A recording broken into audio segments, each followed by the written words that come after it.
батыстық демократияда адамдардың құқығы қорғалады. Мысалы, қазір міне Арон Атабектің суреті жарияланды. Арон Атабек жүдеген, ана суретті көріп, өкіріп тұрып жыладым. Өмірімде Арон Атабекті көрген адам емеспін. Өмірімде көрген адам емеспін. Бірақ мен сот залынан босап шығатын августтың 16 күні, және мен Астанадан Алматыға ұшақпен келтірілген 2019 жылдың 15 августы күні, және ертесі сот залынан босап шығатын күні, Тоқаевтың арнайы кеңесшісі Мақсат Исқақов Арон Атабектің орыс тілінде сөйлеген мен түсінбейтін бір видеосын көрсеткен. Сол екен менің көргенім. Басқа көрген жоқпын. Мен орысша жақсы білмеймін, онда не деп айтқанын толық түсінбеймін. Бірақ Арон Атабек мен көрген 2019-да сол Мақсат Исқақовтың ұялы телефонда көргендегіден де сұмдық жүдеген. Ат арыса тулақ, ер арыса аруақ дегендей жүдеп адамның миы жетпейтін деңгейде жүдеген 70 жасқа таяған жасында міне түрмеде қорлық көріп, үлкен дәретке бара алмай, сүйегінің бәлен жері сынған, қорлықты көрген, азапталған, тіпті өткенде жеткен бейресми ақпарат бойынша Арон Атабекті тыржалаға шешіндіріп, түрмеде мәжбүрлеп жаңағы неше түрлі гимнастикаларма, қарекеттерме жасатып, соны видеоға түсіріп мазақтайды деп естідім. Анығын білмеймін. Бірақ қорқ міне. Сол Арон неге түрмеге отырды? Совет одағы кезінде қазақты қалаға кіргізбейді. Қалаға кірмеген қазақ пропискаға отыра алмайды. Прописка дегенде осы коммунистік елдерді халықты құл қылып ойлау үшін бұрынғы кезде құлдарға мойнына ажырғы, аяғына кісен салған сияқты, Совет одағы, яғни коммунистік жүйеде халықтарға көрінбейтін кісен салу прописка. Прописка сені байлап қойдық. Сен мысалы Таразда пропискасың болды. Қазық Таразда сен қайда барсың прописка. Сен ауылда пропискасың, Алматыға жұмысқа. Ол заманда Алматыда сен Алматы қалалық әкімшіліктің жаңағы есігін күзететін итінің көтенін тазалайтын жұмысқа тұру үшін қалалық прописка керек. Ал қалада түгел орыс. Қазақ еместің бәрі Алматының қаласында. Қазақты Алматының пропискасына тұрғызу үшін 7 жыл күтеді. Менің Москвадан, МГУ-ден оқып келген менің туыс ағам айтатын, Алматының пропискасына тұру үшін дейді, мен 7 жыл күттім дейді. Академик, профессор кісі Алматыда пропискаға тұра алмай, совет кезінде 7 жыл күтіпті. Бірақ орыстар Ульяновтың ба, тағы бірдеңе ски деген ауылынан келген сорлы алқаш, күзетші, төкте өнер жоқ, шываған өзі. Қазақстан келгенде Қазақстан деп битіп тұрған жынды, бүгін Алматыға келеді, 3 күнге жетпей, оған 3 бөлмелі үй беріледі. Иті болса 4 бөлмелі үй беріледі. Міне. Көрді ме? Ал қазақтың академигі Алматыда пропискаға тұра алмай 7 жыл жүреді. Сол прописка деген нәрсе, содан қалаға қазақ кіре алмайды. Совет құлағаннан кейін Нұр-Совет, Нұр-Қазақстан болдық. О жерде де прописка деген түзімді. Еуропа, Америка, мысалы, Нью-Йоркта прописка жоқ, Вашингтонда прописка жоқ. Мен өзім білем, мен бүгін мына жерде тұрам ба, қонақ үйде жатам ба, 1 жылға қонақ үйде жатам ба, өзім білем. Прописка тексеру деген. Содан сол қазақ Алматының шетінде марқұм Заманбек қайтты, Шаңырақ деген жерді берді қазақтарға. Ол енді сол заманда қала үшін алған кезде, былайша дәл қазіргі Алматы үшін алған кезде Қапшағайдан үй берген сияқты әңгіме ғой. Сол замандағы Алматы үшін алғанда Қапшағай сияқты алыс жер, көлік жоқ, қатынас жоқ жер, екінің бірінде көлік те жоқ, қоғамдық көлік жоқ.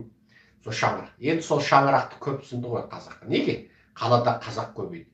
Айту керек, қазақты қалаға жолатпай ұстау керек. Қазақты алыстан бақырып, айғайлап, дүркілдеп, жаңағы орыстар ұқсап ұстау керек. Жолатпай ұстау керек. Қалаға қазақ жақындаса әңгіме көбейеді. Қалаға қазақ жақындаса саясатқа кірісе бастайды. Қалаға қазақ жақындай бастаса әңгімені көбейте бастайды. Өз алдына партия болып үндеседі. Оның үстіне желтоқсанда бірінші болып дүниеге көтерген Арон Атабек сияқты лидерді құлатуға керек болады. желтоқсанды Совет одағының деңгейінде дүниеге көтерген адам Арон Атабек болған. Арон Атабектің көзін құрту керек болды. Кімге керек болды? Желтоқсанның лидерімін деп халыққа теріс ақпарат беріп жүргендерге керек болды. Желтоқсан 1986 жылы болды. Ал оны 3 жылдан кейін 89 жылы аталмыш тырнақша ішіндегі қайраткер көтерді. Бүкіл қазақ мына 3 жыл деген цифрды ұмытып қалды.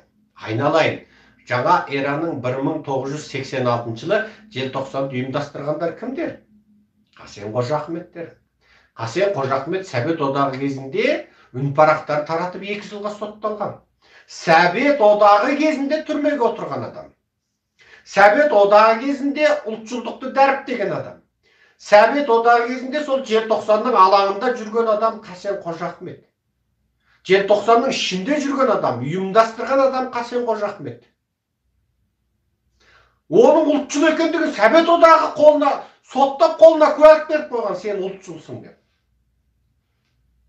Бірақ ақымақ қазақ айтады, сол Қасен Қожа Ахмет сияқты адамдар ол енді елеусіз қалдырылады, себебі оған телевизорда сөз берілмейді, оған сахна берілмейді, оның жергеші ұйымдастырылмайды, ол жергешін өткізу үшін республика сарайын ешқашан жалған алмайды, ол Қытайға барып кітабын аударта алмайды, ол Қытайда жергешін өткізе алмайды.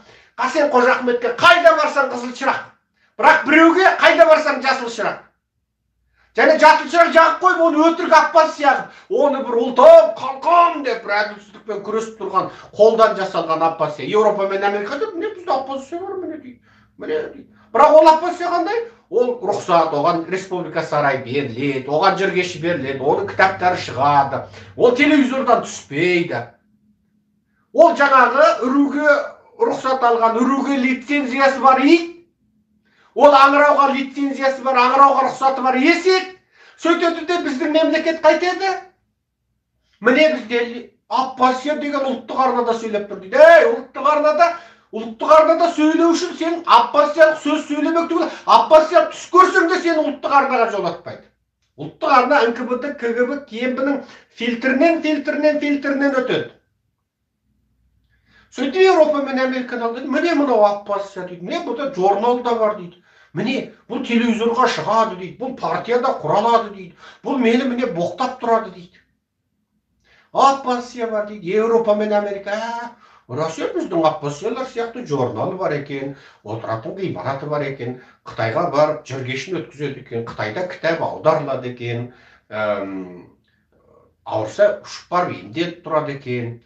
Қол астында жаңағы жібі бар, арнайы үш әріптер жағынан берілген бақылаушы хатшысы бар, бірге шай ішетін, бәрі беріліп тұрады екен. Мынау рас Аппас екен, кәдімгі Еуропадағы пәленше, Америкадағы түгенше дейді сенеді. Себебі олардың ойында Қазақстан демократияға келе жатқан ел. Бірақ 86 сол Қасен Қожа Ахметтер тағы басқа желтоқсанның батырлар, бұл жерде атын атамадым, желтоқсанның бір топ батырлар ұйымдастырған сол атақты қозғалысты араға 3 жыл салып, 86 өтеді, 87 өтеді, 88 өтеді міне. Араға 1 жыл, тіпті 4-ші жылды салып, 86-ның енді 10 күн өсіп, 89 жылы барып айғайлап біреу айтады. Ал оны кім айтқызды? Арон Атабек айтқызған. Айтпасаң тұмсықтан жесін деген ұрған әуелі. Иттің баласы, сен осыны айтпайсың, Москвадан қайтпайсың дейді. Енді сол атышулы Арон Атабекті, ұлтшыл Атабекті, сауатты Атабекті, орысшасы тастай Атабекті, Советке жақпаған Атабекті. Ол Советке жақпайды ғой, ол сауатты қазақ. Совет одағында қандай қазақ жағады? Әр надан, әр атақмар, әр даңғой, лаңғадар, даңғаза. Және орысшасын дұрыс білмейді. Міне орысша дұрыс білмесе де, біз оны депутат қып қойдық дейтін адам жағады. Неге? Орысша акцентпен қағаздың өзіне қарағанда тыңқылдап отырып әрең оқиды. Менің орысшам сияқты. Мен орысша өмірімде үйренген жоқпын. Өмірімде орысша үйренген жоқпын. 1 сағат уақыт жұмсаған жоқпын орысша үйренуге. Және $1 миллион берсең де орысша үйренем деп айтпаймын. Маған қазір Путин келіп, немесе Ресейдің бір магнаты келіп, Серікжан, мен саған бір жыл уақыт берем, жылыңа жаңағы 10 миллион доллар берем, орысша үйрен десе, рахмет деймін. Үйренбеймін де, керегі де жоқ маған. Маған өзімнің ана тілім қазақ тілі жетеді, өзім білетін басқа тілдер жетеді. Өмір сүруіме де жетеді, білім алуыма да жетеді. Сол Арон Атабекті құлататын, Арон Атабекті түрмеге тығатын жақсы орай сол шаңырақ болды. Шаңырақ неден болды? Арон Атабек 86 жылдан бері қауіпті адам. Билікке, сәбетке, және Нұр Қазақстанға қауіпті адам. Шыншыл адам, сауатты адам, орыс тілді адам. Және айтқандан қайтпайтын адам. Қолында темірдей фактілер. Енді оны түрмеге тығу керек. Не кәдімгі кетіп бара жатқанда бір мас алқаш Жигулимен барып басып өлтіріп кету керек. Бірақ оны түрмеге тығу керек. Сол Арон Атабек шаңырақ оқиғасына кіріседі де қалады.